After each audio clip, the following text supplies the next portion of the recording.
Air condition کے اندر بیٹھ کر جاب کرتا ہوں اور بہت اچھی سیلری ہے، جبکہ حقیقت تو یہ تھی کہ میں نے وہاں کرائے کی ٹیکسی لے کر چلانا شروع کر دی تھی۔ اس سے بھی آمدنی تو پاکستان کے مقابلے میں اچھی خاصی ہو جاتی تھی، لیکن پھر سعودیہ کے اخراجات بھی پاکستان سے ڈبل ہی تھے۔ میں اکیلا رہتا تھا تو میں نے اسی کمرے کو منتخب کیا جس میں پہلے سے 20 پاکستانی رہائش پذیر تھے۔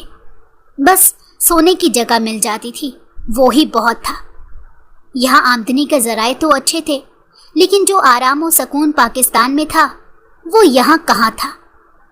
مجھے اپنی بیوی کی یاد بہت آتی تھی، میں اس سے بے حد محبت کرتا تھا اور رات کو تو اتنا زیادہ تھک جاتا تھا کہ اس کو فون پر بھی زیادہ وقت نہیں دے سکتا تھا۔ پھر اگلے دن وہی ٹف روٹین شروع ہو جاتی۔ میں واپس پاکستان آنا چاہتا تھا، لیکن پھر میرے نصیب میں ذلت اور رسوائی ہی لکھتی جاتی، اور والدین نے ویسے بھی اتنا زیادہ اصرار کر کے مجھے یہاں بھیجا تھا کہ میں وہاں دوبارہ پلٹ کر اگر جانا بھی چاہوں تو نہیں جا سکتا تھا۔ میں بھی نہ جانے یادوں کے کن بھنور میں کھو گیا تھا۔ ہوش تو تب آیا جب فون کی گھنٹی مسلسل بج رہی تھی اور میں ڈرائیونگ کر رہا تھا۔ میں نے بلوٹوتھ آن کر کے فون سنا۔ میری ماں کا فون تھا۔ انہوں نے جو مجھ سے کہا تھا، گاڑی مجھ سے ڈول گئی تھی۔ ان کی بات ہی ایسی تھی کہ میرا دل بیٹھا جا رہا تھا۔ میں لمبی سڑک پر گاڑی چلا رہا تھا اور گاڑی میرے ہاتھوں سے بار بار آؤٹ آف کنٹرول ہو رہی تھی۔ میرے پسینے چھوٹ رہے تھے اور میں غصے کی انتہا پر تھا۔ میں نے کچھ بھی نہیں پوچھا تھا، بس فون سن کر رکھ دیا۔ یہ کیسے ہو سکتا تھا؟ یہ کیسے ممکن ہے؟ میری بیوی تو بہت زیادہ پارسا تھی، مجھ سے بہت محبت کرتی تھی، میرا اتنا خیال رکھتی تھی، مذہبی تھی، پرہیزگار تھی، اور اب جو مجھے فون پر بولا گیا تھا وہ تو بالکل اس کے الٹ ہے۔ اچانک سامنے سے بڑا ٹرک گزر رہا تھا۔ میں انہی سوچوں کے درمیان ڈاما ڈول تھا۔ ٹرک مجھے سائڈ دے کر گزر گیا۔ اگر میں بریک نہ لگاتا تو نہ جانے کیا ہو جاتا۔ سڑک ختم ہو چکی تھی اور میں نے گلی پر گاڑی روک دی تھی اور باہر نکل کر لمبے لمبے سانس لینا شروع کر دیے تھے۔ میں نے ماں کی بات کو دوبارہ یاد کرنے کی کوشش کی کہ اس نے کیا کہا تھا۔ اس نے مجھے کہا تھا کہ تو جلدی واپس آ جا، تیری بیوی حاملہ ہو گئی ہے۔ میں نے اسے رنگے ہاتھوں پکڑا ہے اور یہ بچہ ندیم کا ہے۔ یہ ان کے جملے تھے یا کوئی بم جو میرے اوپر گرائے گئے تھے اور جسے میں سہ نہ سکا تھا۔ میرے سینے میں ایک درد اٹھا تھا جسے میں نے بامشکل پانی پی کر کنٹرول کرنے کی کوشش کی تھی۔ میں نے حساب کتاب لگانا شروع کر دیا تھا کہ اب مجھے آگے کیا کرنا چاہیے۔ کیا مجھے پاکستان جا کر ساری صورتحال دیکھنی چاہیے یا مجھے یہیں رہ کر اپنی بیوی کو فون کر کے سب کچھ پوچھنا چاہیے؟ لیکن جس طرح سے ساری باتیں مجھے کہی گئی تھیں، بیوی کا نام بھی ذہن میں آتے ہی مجھے اس کے خلاف اپنے اندر زہر بھرتا نظر آ رہا تھا۔ میں نہیں چاہتا تھا کہ کچھ بھی غلط ہو، لیکن کم از کم میں اتنا تو حق رکھتا تھا کہ اس کی وجہ جان سکوں۔ ہماری شادی کو تو ابھی محض 3 مہینے بھی مشکل سے ہوئے تھے اور میں دوسرے مہینے میں ہی یہاں آ گیا تھا۔ وہ اتنی زیادہ جلدی مجھ سے بے وفائی کرے گی میرے ذہن و گمان میں بھی نہیں تھا۔ میں نے اپنے غصے پر بمشکل قابو رکھتے ہوئے اس کے نمبر پر کال ملائی تھی، لیکن اس کا نمبر بند جا رہا تھا۔ یعنی وہ نہ تو میری کوئی بات سننا چاہتی ہے، نہ مجھ سے کوئی بات کرنا چاہتی ہے۔ ابھی پرسوں ہی تو میری اس سے بات ہوئی تھی، تو وہ مجھے بے حد یاد کر رہی تھی اور میں نے اسے تسلی دی تھی کہ جلد ہی میں اسے اپنے پاس بلا لوں گا۔ لیکن ایک دن میں یہ کیسے کایا پلٹ گئی تھی؟ حالانکہ جب میں آیا تھا تو وہ خوش تھی اور فون پر بھی مجھے بتایا کرتی تھی کہ والدین کا رویہ اس کے ساتھ اچھا ہے، اور اس کے بعد وہ بس ہم دونوں کی باتیں ہی کرنا چاہتی تھی۔ ہم دونوں فون پر ایک دوسرے سے بات کرتے تھے تو جیسے کھو سے جاتے تھے۔ مجھے اس کے کسی رویے سے ایسا محسوس نہیں ہوا تھا کہ وہ مجھ سے اس طرح بے وفائی کرے گی۔ میرے دل اور دماغ کی جنگ جاری تھی۔ ایک کہتا تھا کہ وہ وفادار ہے اور دوسرا کہتا تھا کہ وہ بے وفا ہے، اور ان دونوں کی لڑائی میں میں گھن چکر بن کر رہ گیا تھا۔ میں نے سوچ لیا تھا کہ میں اگلی فلائٹ سے ہی پاکستان جاؤں گا، وہاں جا کر ساری صورتحال معلوم کر لوں گا، لیکن یہ چند گھنٹے میرے لیے کسی وبال سے کم نہیں تھے۔ میں ٹیکسی اپنی مطلوبہ جگہ کھڑی کر کے دوبارہ اس ڈربے پر آ گیا تھا جہاں 20 لوگ رہتے تھے اور اس وقت 15 لوگ موجود تھے۔ میں کسی سے بات نہیں کرنا چاہتا تھا، اسی لیے منہ لپیٹ کر سو گیا تھا، کیونکہ مجھے اگلی فلائٹ سے پاکستان جانا تھا اور اس کے انتظامات کرنے تھے، لیکن میں اس سے پہلے اپنے دماغ کو پرسکون کرنا چاہتا تھا۔ لیکن یہ بات ہی ایسی تھی کہ میں چاہتے ہوئے بھی اپنے دماغ کو پرسکون نہیں کر پا رہا تھا۔ اب مجھے جلد سے جلد پاکستان پہنچنا تھا اور معاملے کی تہ تک پہنچنا تھا کہ آخر ایسی کیا وجہ بنی کہ اس نے مجھ سے اس طرح بے وفائی کی تھی۔ میں زاویار اعجاز اپنے والدین کی اکلوتی نرینہ اولاد ہوں۔ میری 2 چھوٹی بہنیں ہیں۔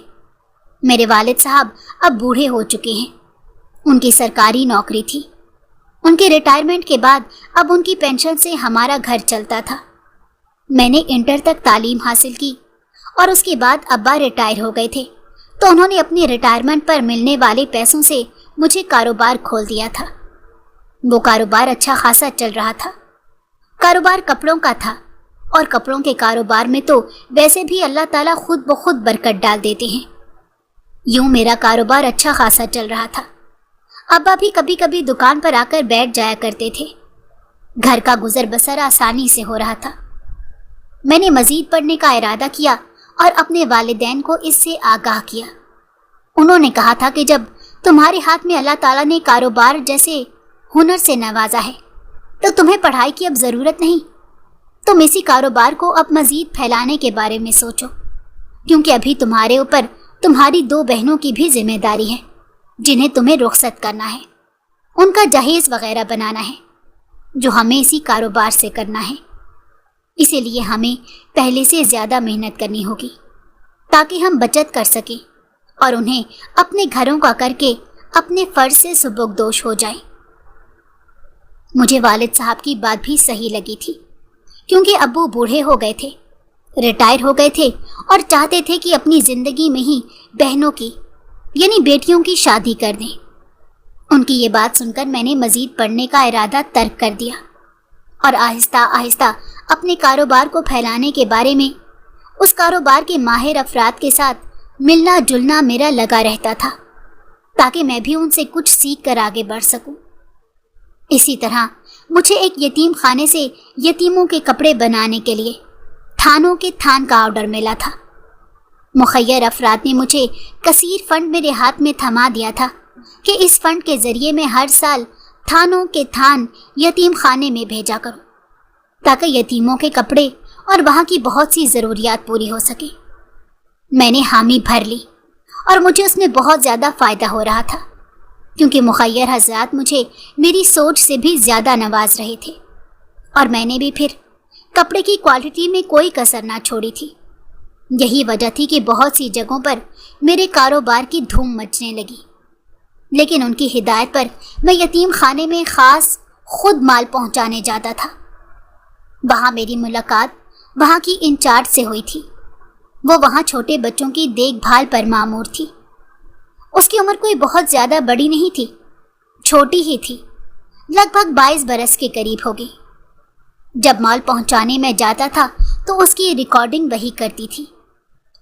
یہ اسی کی ذمہ داری تھی کہ وہ یتیم خانے میں آنے والے تھانوں کا ریکارڈ رکھ سکے۔ میری اس سے سلام دعا تھی۔ وہ رکھ رکھاؤ والی ایک خوبصورت لڑکی تھی۔ میں نے اسے ہمیشہ دوپٹے میں ہی دیکھا تھا۔ اس کے کپڑے بھی انتہائی مناسب ہوا کرتے تھے۔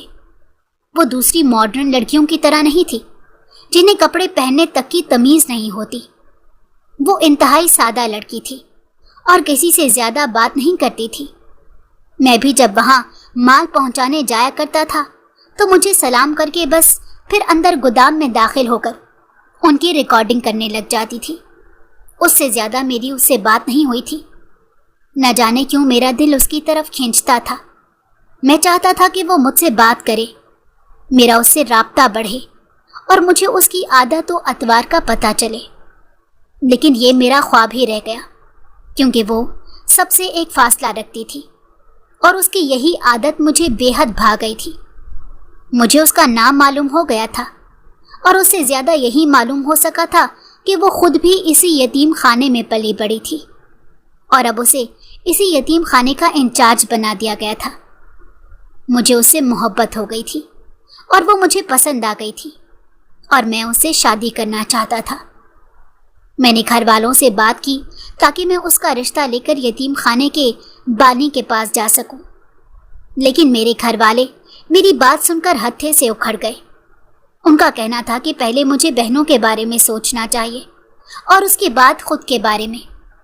انہوں نے یہ بھی اعتراض کیا تھا کہ وہ ایک یتیم لڑکی ہے اور عرصے سے وہاں رہ رہی ہے، ہمیں اس کے کردار کے متعلق کچھ بھی معلوم نہیں، تو ہم ایسے کیسے رشتہ طے کر دیں؟ لہٰذا ان کے مطابق مجھے خاندان کی کسی لڑکی کو ترجیح دینی چاہیے تھی، لیکن میں بھی اپنی دھن کا پکا تھا۔ میں زاویار اعجاز تھا اور ابھی تک میرا فیصلہ کوئی بھی نہیں بدل سکا تھا۔ میں نے گھر والوں کو منا لیا۔ اس مقصد کے لیے میں نے اپنی بہنوں سے مدد حاصل کی۔ وہ دونوں چھوٹی تھیں، لیکن انہوں نے امی ابو کو قائل کر لیا تھا۔ انہوں نے امی ابو کو ایسے قائل کیا کہ اگر وہ کسی کی بیٹی کو بیاہ کر لائیں گے تب بھی ان کی بیٹی کو کوئی بیاہنے کے لیے آئے گا، اور وہ ویسے بھی یتیم تھی، معصوم تھی، اس کے آگے پیچھے بھی کوئی نہیں تھا، تو یہ تو خود امی ابو کے لیے ایک پلس پوائنٹ ثابت ہوگا۔ اسی طرح امی ابو مان گئے تھے۔ انہوں نے میری شادی طے کر دی تھی۔ میں بہت خوش تھا کہ میں نے اپنی محبت کو پا لیا تھا، اب بس اسے اپنے گھر کی زینت بنانا تھی۔ صوبیہ خود حیران تھی کہ کب میں نے اسے اس طرح پسند کر لیا کہ اب رشتہ لے کر بھی اس کے پاس آ گیا ہوں۔ بقول اس کے وہ اپنے کام سے کام رکھتی تھی، کبھی مجھ پر دھیان نہیں دیا تھا، لیکن اب رشتہ طے ہونے پر وہ مجھے خوش نظر آ رہی تھی، اور اس کا کہنا تھا کہ رشتے کے وقت اسے کوئی ضروری بات کرنی ہے، لیکن میں اتنی زیادہ خوشی میں مصروف تھا کہ میں نے اس کی بات کو اہمیت نہیں دی۔ میں نے کہا کہ میں ساری باتیں شادی کے بعد دیکھ لوں گا۔ وہ خاموش ہو گئی اور اس کی خاموشی کو میں نے محسوس نہیں کیا تھا۔ یہ یتیم خانے کے بانی کی طرف سے بات طے کر دی گئی تھی کہ صوبیہ اب بھی یتیم خانے کے لیے کام کرے گی، البتہ اس کی شفٹ کو کم کر دیا جائے گا اور من پسند شفٹ اسے دی جائے گی۔ مجھے بھلا کیا اعتراض ہو سکتا تھا، اور میرے گھر والوں کو بھی کوئی اعتراض کرنے کا میں نے موقع نہیں دیا تھا۔ چند دنوں میں ہماری شادی رکھ دی گئی اور میں تیاریوں میں مصروف تھا۔ اس کی ساری تیاریاں یتیم خانے کے بانی اشفاق صاحب ہی کر رہے تھے۔ ہم نے جہیز لینے سے منع کر دیا تھا، لیکن انہوں نے اپنی حیثیت کے مطابق صوبیہ کو شادی کے وقت بہت سی چیزوں سے نوازا تھا، جن میں ضروری چیزیں فریج، اے سی، ٹی وی، یہ ساری چیزیں اسے دی گئی تھیں۔ بھلا مجھے کیا اعتراض ہو سکتا تھا؟ یہ صوبیہ کی چیزیں تھیں اور صوبیہ ہی اسے استعمال کر سکتی تھی، اور صوبیہ کے استعمال میں ہی آتی تھی۔ میری شادی کو ابھی 1 مہینہ ہی ہوا تھا کہ میرا کاروبار جو بہت زیادہ منافع میں جا رہا تھا، اچانک سے کپڑے کے گودام میں آگ لگنے کے باعث مجھے لاکھوں کا نقصان ہو گیا، اور یہ نقصان دن بدن بڑھتا جا رہا تھا، کیونکہ میرا کاروبار مسلسل نیچے کی طرف جا رہا تھا۔ گراف گر رہا تھا اور منافع نہ ہونے کے برابر تھا، بلکہ خسارے میں جا رہا تھا۔ میں نے اس بات کا ذکر صوبیہ سے کیا تھا۔ اس نے کہا کہ وہ یہ بات یتیم خانے کے بانی اشفاق کے بیٹے ندیم سے کرے گی، اور وہ ہمیں کچھ قرضہ فراہم کر دیں گے تاکہ ہم دوبارہ سے اپنے پیروں پر کھڑے ہو سکیں۔ مجھے اس کی بات پسند آئی تھی۔ ویسے بھی مجھے اپنی محنت پر یقین تھا کہ میں جلد ہی اس نقصان سے نکل آؤں گا اور قرضہ واپس کر دوں گا۔ میں نے گھر میں کسی کو یہ بات نہیں بتائی تھی، لیکن میں الٹا اور زیادہ قرضے میں گر گیا اور نقصان بڑھتا چلا جا رہا تھا۔ ایسے میں مگر مجھ پر گھر والوں کا دباؤ بھی بڑھ گیا تھا، لیکن میں نے میری دلہن صوبیہ کو چھوڑ کر نہیں جانا چاہتا تھا۔ میں اسے بہت محبت کرتا تھا اور میرا دل چاہتا تھا کہ ہر وقت اسے اپنی نظروں کے سامنے رکھا کروں۔ وہ تھی بھی خوبصورت اور اس کی خوبصورتی میرے دل میں گھر کر جاتی تھی۔ وہ اب میری بیوی بن چکی تھی اور میرا اسے دور جانے کا کوئی ارادہ نہیں تھا، لیکن دوسری طرف کاروبار تھا، گھر تھا، بہنوں کی ذمہ داریاں تھیں، تو ایسے میں گھر والوں کا اصرار دن بدن بڑھتا جا رہا تھا۔ میں نے اپنی بیوی سے بات کر لی اور اس نے مجھے تسلی دی اور کہا تھا کہ آپ بے فکر ہو جائیں، وہ کچھ بھی واویلا نہیں کرے گی اور صبر سے انتظار کرے گی۔ میں نے اس موقع پر اللہ کا لاکھ شکر ادا کیا کہ اس نے میری نہ جانے کس نیکی کی بدولت مجھے صوبیہ سے نوازا تھا۔ میں نے ایک ایجنٹ سے بات کر لی، اس نے مجھے سعودیہ میں ایک اچھی ملٹی نیشنل کمپنی میں جاب کی یقین دہانی کرا دی۔ اس نے مجھے فیس کی مد میں لاکھوں روپے مانگے تھے، تقریباً 5 لاکھ ادا کرنے کو کہا تھا۔ میں نے صوبیہ سے یہ بات کی تھی، اس نے مجھے منع کیا کہ کہیں یہ ایجنٹ آپ کو دھوکہ نہ دے دے، کسی نوکری کے لیے تو اتنے زیادہ پیسے نہیں لیے جاتے، جس پر میں نے اسے کہا کہ وہ نہ صرف میری نوکری کا ارینج کرے گا بلکہ میرے لیے رہائش وغیرہ کا بھی انتظام کر کے رکھے گا۔ لیکن یہ میری خام خیالی تھی۔ میں سعودیہ کے لیے نکل گیا اور تب مجھے پتا چلا کہ اس نے مجھے دھوکہ دیا تھا، اور یہ بات مجھے سعودیہ کی سرزمین پر پتا چلی تھی۔ اب کچھ بھی نہیں ہو سکتا تھا، میں واپس نہیں جا سکتا تھا، میرے 5 لاکھ روپے بھی ڈوب گئے تھے۔ میں نے اپنا ذہن لڑانا شروع کیا اور ایک دوسرے کفیل سے بات کی۔ اس نے مجھے ایک ہی مشورہ دیا کہ کرائے کی ٹیکسی لے کر چلانا شروع کر دوں، پھر سب پاکستانی یہاں پر زیادہ تر یہی کام کرتے ہیں اور ان سے اچھی خاصی کمائی ہو جاتی ہے۔ میں نے سوائے صوبیہ کے کسی کو بھی یہ بات نہیں بتائی تھی اور اللہ کا نام لے کر ٹیکسی لے کر چلانا شروع کر دی تھی۔ اس میں بھی کمائی اچھی خاصی تھی، لیکن محنت اس سے زیادہ تھی۔ سعودیہ کی سخت گرمی میں سڑکوں پر اس طرح گاڑی چلاتے رہنا آسان نہیں تھا، لیکن میں نے پھر بھی اس مشکل کو چنا تھا، کیونکہ میرے والدین کی امیدیں مجھ سے تھیں اور مجھے میری بہنوں کی بھی شادی کرنی تھی۔ میں نے پہلی کمائی کر کے بھیجی تھی تو اماں بہت زیادہ خوش ہو گئی تھی۔ میں نے صوبیہ کے لیے بھی خرچے کے الگ سے پیسے بھیجے تھے، تو اس نے شکریہ کا میسج کیا تھا اور کہا تھا کہ آج اسے بہت زیادہ اچھا محسوس ہوا ہے، کیونکہ آج اس کے محرم نے اس کے لیے خرچہ بھیجا ہے۔ ان 2 لوگوں کی خوشی نے مجھے اندر تک شاد کر دیا تھا اور میں نے پہلے سے زیادہ توجہ سے کام کرنے لگا تھا، لیکن مجھے کیا پتا تھا کہ میری یہ خوشی عارضی ثابت ہوگی اور ایک فون کال میری پوری زندگی بدل کر رکھ دے گی۔ مجھے یہاں آئے ہوئے 2 مہینے گزرے تھے کہ میری ماں کا فون آیا اور میری زندگی کو تہس نہس کر دیا۔ میں خوش تھا، بہت خوش تھا، اور اپنی بیوی کو بہت زیادہ یاد کرتا تھا، یہاں تک کہ کام سے گھر واپس آنے تک صرف اسی کے فون کا انتظار کیا کرتا تھا، اور جب وہ فون کرنے میں دیر لگا دیتی تھی تو میں خود اسے فون کر لیا کرتا۔ میں اسے اتنی محبت کرتا تھا کہ کسی اور کے بارے میں سوچ بھی نہیں سکتا تھا، لیکن اس نے میرے ساتھ کیا کیا؟ اس نے میرے ساتھ بے وفائی کی تھی۔ امی نے مجھے فوراً یہاں آنے کا کہا، اور جو خبر انہوں نے مجھے سنائی وہ میرے پیروں تلے سے زمین نکالنے کے لیے کافی تھی۔ میں نے کس طرح کنٹرول کیا، کس طرح صبر کیا تھا، کہ کس طرح میں پاکستان پہنچا تھا، یہ میں جانتا تھا اور میرا اللہ ہی جانتا تھا۔ میرا انگ انگ درد کر رہا تھا، میرا جسم پورا ٹوٹ رہا تھا، میرا دل ٹوٹ چکا تھا اور اس کی ٹوٹی کرچیاں میرے پورے بدن میں مجھے محسوس ہوتی تھیں۔ جیسے تیسے کر کے فلائٹ لے کر میں پاکستان آ گیا، اور جیسے ہی گھر میں قدم رکھا مجھے پھر سے اماں کی وہ ساری باتیں یاد آنے لگیں۔ حالانکہ ایسا نہیں تھا کہ میرے ماں باپ ظالم تھے، انہوں نے بہو کے خلاف کوئی چال چلی ہوگی۔